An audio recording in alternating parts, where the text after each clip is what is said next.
विवेक एक ambulance driver था। रात की ड्यूटी, सुनसान रोड्स, एक्सीडेंट केसेस और मौत के बीच रोज का सफर। उसे लोगों की चीखें सुनने की आदत पड़ चुकी थी। लेकिन शहर में एक कॉल ऐसी थी जिसे कोई एम्बुलेंस ड्राइवर एक्सेप्ट नहीं करता था। Ward number 9, Saint Mercy Hospital, कहते थे।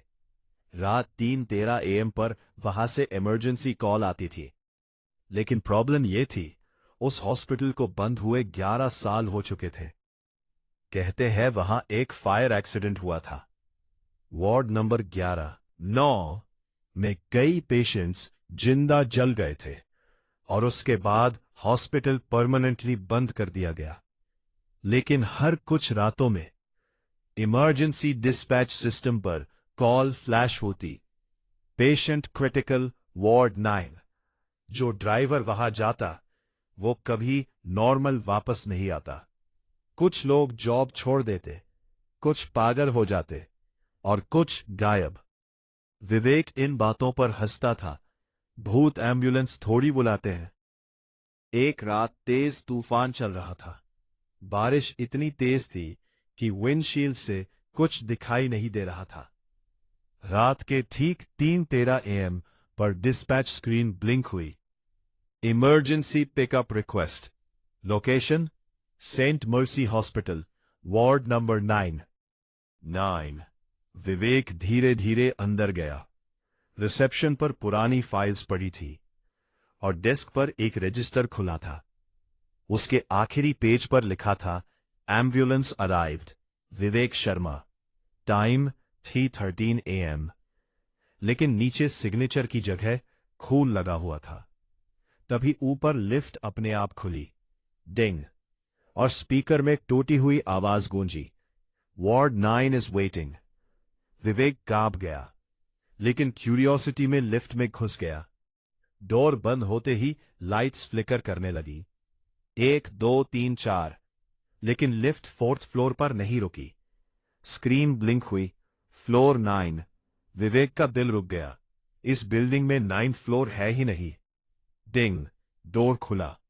बाहर पिच ब्लैक हॉलवे था और हॉलवे में दर्जनों व्हीलचेयर्स अपने आप हिल रही थी। चररर चररर, दीवारों पर खून से लिखा था, डोंट लेट हिम ब्रीथ। तभी दूर से किसी मशीन की बीप सुनाई दी, बीप बीप बीप, जैसे ICU मॉनिटर। विवेक कांपते हुए आगे बढ़ा। वार्ड नंबर 9 का डोर आधा खुला था। अंदर सिर्फ एक पेशेंट बेड पर लेटा था। पूरी बॉडी जली हुई, स्किन काली पड़ चुकी, लेकिन चेस्ट अभी भी ऊपर नीचे हो रही थी, जैसे वो जिंदा हो। तभी पेशेंट ने धीरे धीरे आंखें खोली, सफेद, पूरी सफेद। फिर उसने टूटी हुई आवाज में कहा, तुम बहुत देर से आए। और अचानक पूरे वार्ड की लाइट्स बंद हो गई। बीप बीप, फिर साइलेंस। तभी अंधेरे में किसी भारी चीज के फ्लोर पर घिसटने की आवाज आई, चररररररर। और फिर एक आवाज बहुत पास से, अब कोई बाहर नहीं जाएगा। अचानक पूरे वार्ड की लाइट्स बंद हो गई। बीप बीप, फिर साइलेंस। पूरा हॉलवे अंधेरे में डूब गया। विवेक की सांसें तेज हो गईं। उसने कांपते हाथों से फ्लैशलाइट ऑन की।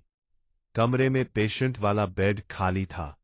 सिर्फ जले हुए कपड़ों के टुकड़े पड़े थे, जैसे कोई अभी अभी उठा हो। तभी उसके पीछे हॉलवे से मेटल घिसटने की आवाज आई, चरररर चरररर, जैसे कोई भारी चीज जमीन पर घसीट रहा हो। विवेक धीरे धीरे बाहर निकला। हॉलवे अब पहले जैसा नहीं था। दीवारों पर जले हुए हाथों के निशान दिखाई दे रहे थे। कुछ जगहों पर स्किन चिपकी हुई थी। हवा में बर्न्ड फ्लैश की बदबू फैल रही थी और सीलिंग से काला पानी टपक रहा था। टप टप टप। तभी सामने ICU रूम का डोर धीरे धीरे खुला। चीक। अंदर डार्कनेस थी। लेकिन डार्कनेस के बीच किसी मशीन की ब्लिंकिंग लाइट दिखाई दे रही थी। Beep beep. विवेक खुद को रोक नहीं पाया। वो अंदर गया। आईसीयू रूम के बीचों बीच एक ऑपरेशन टेबल थी। उस पर कोई इंसान बैठा था, लेकिन उसका सिर झुका हुआ था। पूरी बॉडी पट्टियों में लिपटी हुई, जली हुई स्किन बाहर दिख रही थी। उसके आसपास पुराने डॉक्टर्स खड़े थे, सफेद कोट पहने, लेकिन उनके चेहरे जले हुए थे। आंखों की जगह सिर्फ काले गड्ढे। और सबसे डरावनी बात, वो हिल नहीं रहे थे, बस विवेक को घूर रहे थे। तभी उनमें से एक डॉक्टर ने धीरे से अपना सिर घुमाया, कड़क, जैसे हड्डी टूट रही हो। फिर टूटी आवाज में बोला, पेशेंट को डिस्चार्ज नहीं किया जा सकता। विवेक का गला सूख गया। मुझे जाना है। तभी ऑपरेशन टेबल पर बैठा वो पेशेंट धीरे धीरे खड़ा हुआ। उसके शरीर से जला हुआ मांस नीचे गिर रहा था, तप तप, और उसकी चेस्ट बीच से फटी हुई थी। अंदर कुछ हिल रहा था, जैसे उसके अंदर कोई दूसरी चीज जिंदा हो। फिर उसने फुसफुसाया, मुझे घर ले चलो। अचानक सारे मॉनिटर्स एक साथ बीप करने लगे, बीईईईप, और पूरा रूम रेड इमरजेंसी लाइट में डूब गया। तभी डॉक्टर्स एक साथ उसकी तरफ चलने लगे, धीरे धीरे, लेकिन उनके कदमों की आवाज नहीं आ रही थी, जैसे वो जमीन को छुए बिना चल रहे हो। विवेक भागा। वो हॉलवे में निकल गया, लेकिन हॉलवे एंडलेस हो चुका था।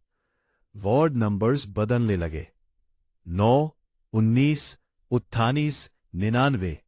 हर रूम के अंदर पेशेंट्स खड़े थे, बर्न्ड बॉडीज, आईवी पाइप्स उनके शरीर में घुसी हुई। कुछ की जॉज गायब थी, कुछ के चेहरे मेल्टेड थे, और सबकी सफेद आंखें उसकी तरफ घूम गईं। फिर सबने एक साथ फुसफुसाया, एम्बुलेंस आ गई। अचानक पूरा कॉरिडोर कांपने लगा। तभी सीलिंग से कई व्हीलचेयर्स गिर पड़ी, धड़ाम, और खुद ब खुद चलने लगी। चरररर चरररर। उनमें बैठे पेशेंट्स अपनी गर्दनें घुमाकर विवेक को देखने लगे। एक बूढ़ी औरत की आधी स्किन पिघली हुई थी। उसने मुस्कुराकर कहा, क्या तुम हमें भी घर छोड़ोगे? विवेक हिस्टेरिकल होकर लिफ्ट की तरफ भागा। लिफ्ट खुली हुई थी। वो अंदर घुस गया। डोर बंद। उसने ग्राउंड फ्लोर दबाया, लेकिन बटन्स बदलने लगे, GMHL9, और लिफ्ट नीचे जाने की बजाय ऊपर जाने लगी। 10, 20, 40, 66। बिल्डिंग कांपने लगी। तभी स्पीकर में वही आवाज गूंजी, वार्ड 9 सिर्फ शुरुआत थी। डिंग, डोर खुला। विवेक की सांस रुक गई। बाहर हॉस्पिटल नहीं था, एक बहुत बड़ा अंधेरा हॉल था, जहां हजारों हॉस्पिटल बेड्स पड़े थे। हर बेड पर कोई पड़ा हुआ, लेकिन सबकी आंखें खुली हुई, और सीलिंग इतनी ऊंची थी कि दिखाई नहीं दे रही थी।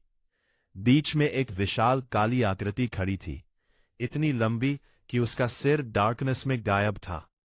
उसके शरीर पर हजारों आईवी ट्यूब्स लटक रही थी, और उसकी चेस्ट के बीच एक बड़ा मुंह खुला था, जिसके अंदर एंडलेस डार्कनेस घूम रही थी। तभी हजारों मरीज एक साथ बोले, वो डॉक्टर है। आकृति धीरे धीरे झुकी। उसकी 2 सफेद ग्लोइंग आंखें विवेक के सामने खुली। फिर उसकी आवाज पूरे हॉल में गूंजी, एक नया ड्राइवर आया है। तभी जमीन के नीचे से दर्जनों जले हुए हाथ निकले। उन्होंने विवेक के पैर पकड़ लिए। वो चीखने लगा, छोड़ो मुझे, लेकिन हाथ उसे फ्लोर के अंदर खींचने लगे।